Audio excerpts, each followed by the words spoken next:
Sirado ba ang langit sa adlaw nga Domingo? Ug abli lamang kini sa adlaw nga Sabado? Atong paminaw ng usa ka magwawali nga gatudlo ani nga teaching. Man ang mga katawhan sa Ginoo matag adlaw sa Sabado. Muna nga kung mosimba tag Domingo, sayang atong pagsimba. Dili madawat sa Ginoo. Dili madawat. Masayang, useless ang atong pagsimba matag adlaw Sabado. Kay sirado ang langit, ablihan lang sa matag sa adlaw Sabado. Kasabay man simba. Sige, di ata taman. Areta sa Tawa kita mga na. naminaw eh. Namay pangutana. Katawa gid si Inday. Sa pangutana. Good morning, Daibrad. Mga igsoon, sayop ang iyang nga gisulti. Adunay tulo ka sayop nga iyang gisulti. Ug tulo ka rason usab nganong sayop ang iyang gisulti. Na unang-unang nga sayop, sayang ang pagsimba sa adlaw nga Domingo. Sayang bagit ang pagsimba sa Dios sa adlaw nga Domingo. Abi niyo sa Mateo 28:9, makita nimo diha nga ang babae gasimba sila kang Kristo Jesus o dili kadto sayang ano man gidawat kadto ni Kristo Jesus. Matthew 28:9, ug sa nanagpangadto sila sa pagbalita sa iyang tinun-an, ania karon gisugat sila ni Jesus nga nagaingon, maglipay kamo. Ug sila mingduol ug gigakos nila ang iyang mga tiil ug misimba kaniya. Ani nga verse wala mo makita nga gi-reject ni Kristo ang ilang pagsimba. Gidawat ni Kristo ang ilang pagsimba. Ug kabalo mo unsa kini nga adlaw? Adlaw kini nga Domingo, first day of the week. Kung basahin mo sa Matthew 28:1, usa kini ka adlaw nga Domingo, this is the first day of the week. Ug kung basahin po nimo ang Romans 14 verse 5 and 6, makita nimo nga libre ang matag usa sa pagpili sa iyang adlaw nga balaanon para sa Dios. Kung gusto ka og Sabado, libre ka. Insakto ka na. Basta kagibalaan nimo ang Dios anang adlaw. Kung imo gipili Lunes, Martes, Domingo, libre ka. Basta imo ka nang gibuhat para sa Ginoo, paminaw gani kamo. May naghunahuna nga adunay usa ka adlaw nga mas balaan kaysa ubang adlaw. Samtang ang uban naghunahuna nga managsama kabalaan ang tanang adlaw. Ingon niya, libre ang matag usa sa pagsunod. Hain ini ang hugot niyang gituuhan. Ang naghunahuna nga mas balaan ang usa ka adlaw kaysa ubang adlaw nagpasidungog sa Ginoo. Ang mukaon bisag unsa nagbuhat niini sa pagpasidungog sa Ginoo kay nagpasalamat man siya sa Dios tungod sa kalanon. Ang nagdumili sa pagkaon sa ubang kalanon nagbuhat usab niini aron pagpasidungog sa Ginoo ug nagpasalamat usab siya sa Dios. Makita nimo nga libre sa adlaw, libre ka mo pili. Sa pagkaon, libre ka mo pili. Basta kay nagpasidungog ka sa Ginoo o nagpasalamat ka sa Ginoo sa imuhang mga pagpili. Dili importante ang kalendaryo. Ang importante ang imong kasing-kasing nga gasimba bagayod sa Ginoo. Bisag unsang adlaw mga igsoon, basta kay mag-gather ka mo 2 or 3 ang Ginoo uban kaninyo. Ingon pa sa Mateo 18:20, kay diin ang duha o tulo ka tawo magatigom sa akong ngalan, ana ako sa taliwala niya. Ikaduha nga sayop, dili madawat sa Ginoo ang pagsimba sa adlaw nga Domingo. Naunsa mga igsoon? Naa ba ni sa Bible? Ingon niya, dili madawat sa Ginoo ang pagsimba sa adlaw nga Domingo. Kini bakak nga pahayag. Si Jesus ginasimba sa mga tao sa adlaw nga Domingo, human siya na banhaw, dili ba? O wala gayud siya mo sa likway niini. Sa Mateo 28:1 ug 9 makita nimo nga ang mga tawo gasimba kang Kristo. Ug gidawat niya kini wala siya mo sa likway ni ani. Abi ninyo, sa early church gani, gibatasan nila, gipractice nila nga every first day of the week magtigom sila, mag-break og bread, magtuon sa pulong sa Ginoo, mag-worship.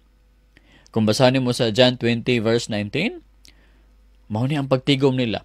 Unya sa pagkahapon ni anang adlaw, ang nahaunang adlaw sa semana ug sa nasirhan ang mga pultahan nga ginatiguman sa mga tinun-an tungod sa kahadlok sa mga Hudyo, si Jesus miabot og mitindog sa taliwala nila ug miingon kanila, kaninyo ang pakigdait. Okay, nagtigom sila tungod sa kahadlok. Unsa kato nga adlaw? Adlaw nga Domingo. Nganong ilang mangisirhan ang pultahan sa ilang pagtigom?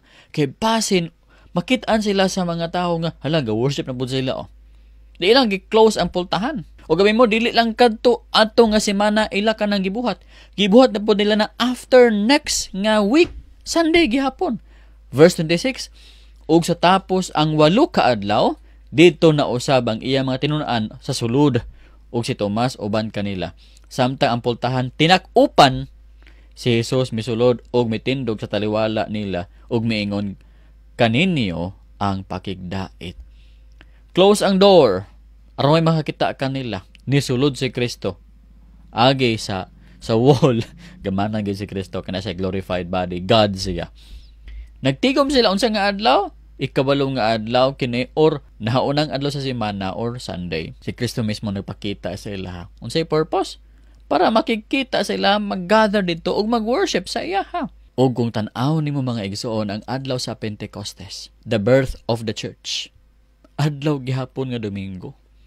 Ingon pa sa Acts 2:1, og sa miabot na ang adlaw sa Pentecostes, na nagtigom sa paghiusa ang tanan sa usa ka dapit. 120 ka mga tawo naghiusa sa usa ka dapit sa upper room.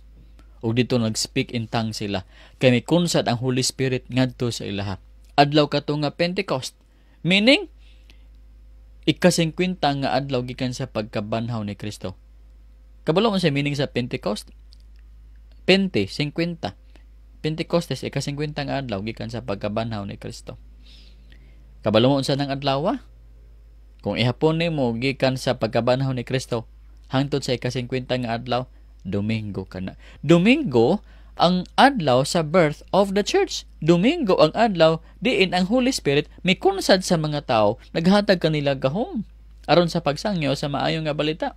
Nabatasan na gid nila mga igsoon ang pagtigom sa nahaunang adlaw o gidihukan kana sa Holy Spirit. Now di po kumuingon nga sipyat ng uban nga mga adlaw, kay ingon si Apostle Paul sa Romans 14, libre ang matagusa.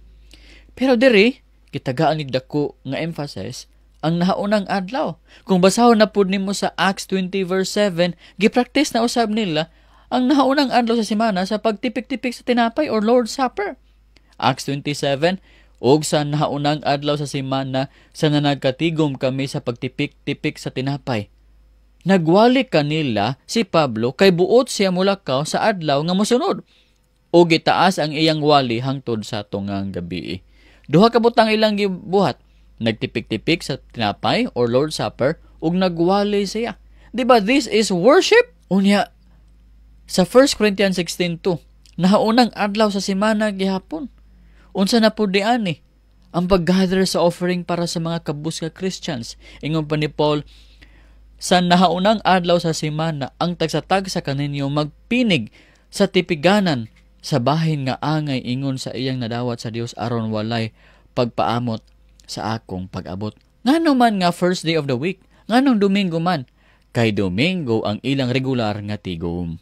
Mao kini ang adlaw nga magdala sila og halad alang sa mga kabus. Pagsimba gihapon kini mga igsoon, kay kini mao ang pag-alagad ni Kristo. Mga igsoon dili sayang.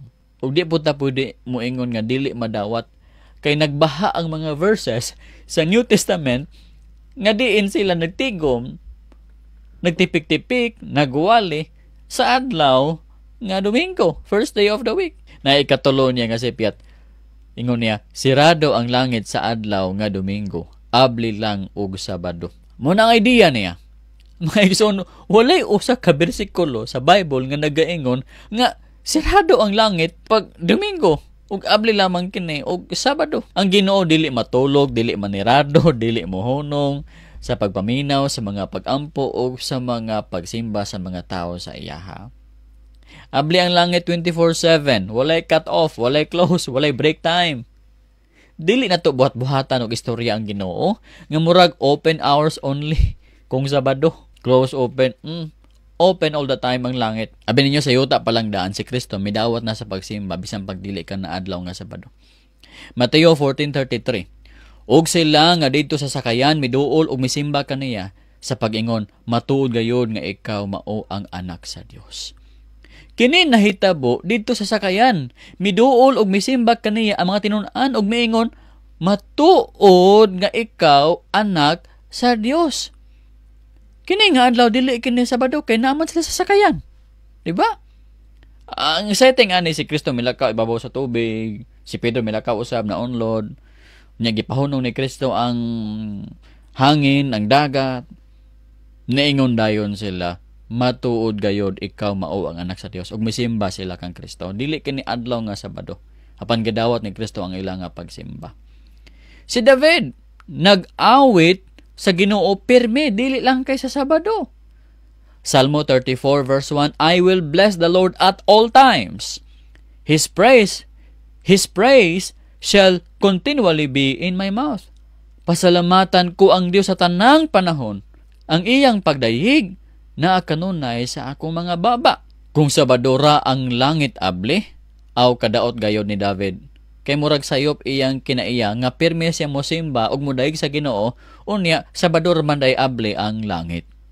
Pero dili daot si David. Na si saktong pangutok. Ang daot mga igsoon katong supak ang David. Si David niingon, I will bless the Lord at all times. Abi ninyo mga igsoon, sa Bible Times, naanay pagtigom sa adlaw nga Domingo. Klaro kaayo sa kasulatan nga ang unang simbahan nagtigom sa unang adlaw sa semana, mao ang Domingo, tungod kay kini mao ang adlaw sa pagkabanhaw ni Kristo. Sa Revelation 1:10, giingon diya sa adlaw sa Ginoo or the Lord's Day, ako anaa sa Espiritu.